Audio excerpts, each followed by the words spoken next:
केन्दुझर जिला आनंदपुर ब्लॉक अंतर्गत बाउंशगढ़ पंचायत अधीनस्थ जंघार ग्रामर माँ पातालशुणी स्वयं सहायक गोष्ठी रे व्यापक अनियमितता कराई सरकारी अर्थ हड़प चेष्टा नहीं मुह खोली संपृक्त एसएचजी ग्रुप रे 20 वर्षर अधिक समय धरी ग्रुप रे मेंबर थिबा कनकलता घड़ाई नामक जैनिक महिला सदस्या बासिंदा नुहे या पैसा ठीक टाइम रे दिए नहीं आमे पैसा मागने असभ्य भाषा रे शोधे आ जदि मु ठीक टाइम रे दिए नहीं आपण देखिबे मु को दिन पैसा देछि से माने केते तारिख रो डिपॉजिट करछन मु सब तांकर माने मु सब फोन पे देछि मु सब भी बाहर करके रखि छी। अच्छा ई जो से माने उद्देश्य होर करछन आपण काहा को अभियोग करछन अभियोग हला कि मोर जो बाउंसगढ़ रे सेक्रेटरी प्रेसिडेंट अछंती पंचायत रे माने जो ममता बेहरा आउ देहुरी जो जली देहुरी आ झुन्ना घड़ई प्रशासन अधिकारी का एमबी के जो संध्याराणी साहू यही 4 जन नागीपाती की 5 जन नागीपाती के मते माने लेखिक एमती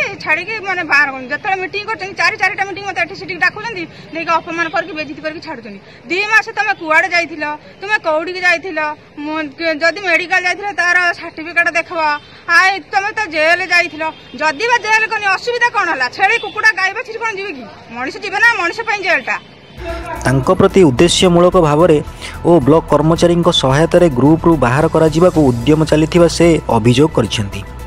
ए विषय से पूर्वर पंचायत अधिकारी आरंभ करी ब्लॉक अधिकारी पर्यंत निजर न्याय पाई जणाइछंती।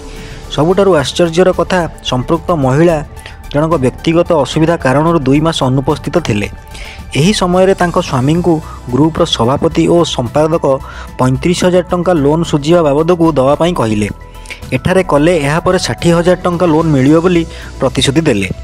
तदनुजाई संपृक्त महिला स्वामी तांको फोन पे रु 35,000 टंका देइथिबा प्रमाण रही बेले हठात तांको अनुपस्थित रे बैंक रे तांको नाम काटी दिया जाई आउ जणों को 60,000 टंका लोन दियागला। किपरि ताहा तदंत सापेक्ष कारण संपृक्त महिला अभियोग अनुजाई से ग्रुप छाड़वा को चाहूँगी बोली स्वीकार उक्तिनामा दाखल करनथिबा बेले तांको अजाणतरे तांको नाँ को काटी किपरि अन्य जनक नाम रे दियागला से नहीं प्रश्न उठाइचंती महिला प्रति अन्याय करा जायछि बोली से अभियोग आनिचंती एवं आपन को से दाबी पत्र देइचंती से कॉपी मो पाखर अछि के तारिख सठिक मु जानिनी। तबे से घटना रे लागुची जने महिला प्रति अन्याय कराइछि बा अविचार कराइछि बोली से अभियोग करचंती। तेणु आपण ब्लॉक रो मुख्य हिसाब रे ब्लॉक परिवार रो मुख्य हिसाब रे ए घटना को किभली भाव नौचंती आ ए बाबद आपनकर कोन भूमिका रहइबो आगामी दिन में। हां ई जो आपण घटनाटा कहउचंती से जो सेल्फ हेल्प ग्रुप रो जन को जो बात करिया ए विषय रे सो सेटा हमर ଗୋଟେ प्रिलिमिनरी तदন্ত हितला तार कि डाटा हमर हस्तगत होईची।